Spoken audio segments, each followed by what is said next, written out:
नसीराबाद में PhD पास Sindh university जे इंतज़ाम हेठि नौजवान आहिनि जिन PhD जी टेस्ट पास कई हुई, पर हिननि खे गुज़िरियल 11 सालनि खां ऑफर ऑर्डर नथो मिले। 2009 में सिंध यूनिवर्सिटी इंतज़ामिया तरफ़ां टेस्ट वरिती हुई, जंहिंमें शर्त रखियो त 60% मार्कुनि जी शर्त हुयो। असां 60% खां मथे 70-80% मार्कूं खणी पास थियासीं, पर उन वक़्त जे राशि कामोरनि असांखे वेटिंग लिस्ट में रखी 5 नवाज़ी तहत 5 माण्हुनि खे ऑर्डर ॾेई ऐं असांखे बेरोज़गार करे सघे चवां ऑर्डर न ॾिना।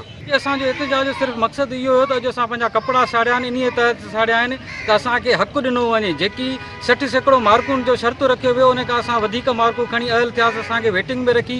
हुननि जेके जाली भर्तियूं कयूं, हुननि जा सबूत असां ॾेई चुका आहियूं, जंहिंमें 15-20%, 35% मार्कुनि खणंदड़नि खे जेको आहे त नौकरियूं ॾिनियूं वियूं आहिनि। अॼु असां पंहिंजा कपिड़ा साड़े इहो चता था ॾियूं त जेकॾहिं असांखे पंहिंजो हक़ु न ॾिनो वेंदो, असां पंहिंजो पाण खे साड़ींदासीं।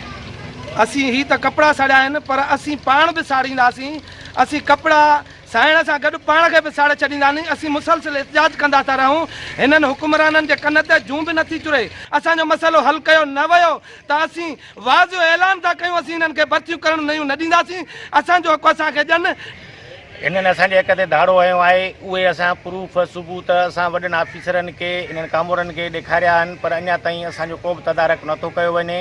असां पाकिस्तान पीपल्स पार्टी जे चेयरमैन बिलावल भुट्टो ज़रदारी ऐं chief justice of supreme court ऐं सिंध हाई कोर्ट जे जस्टिस खे त असांखे पंहिंजो हक़ु ॾिनो वञे। ऐं हिननि चिताव ॾिनो आहे त जेकॾहिं खेनि ऑफर ऑर्डर न ॾिना विया त हू हिकु ॾींहुं पाण खे बाहि ॾेई साड़े छॾींदा।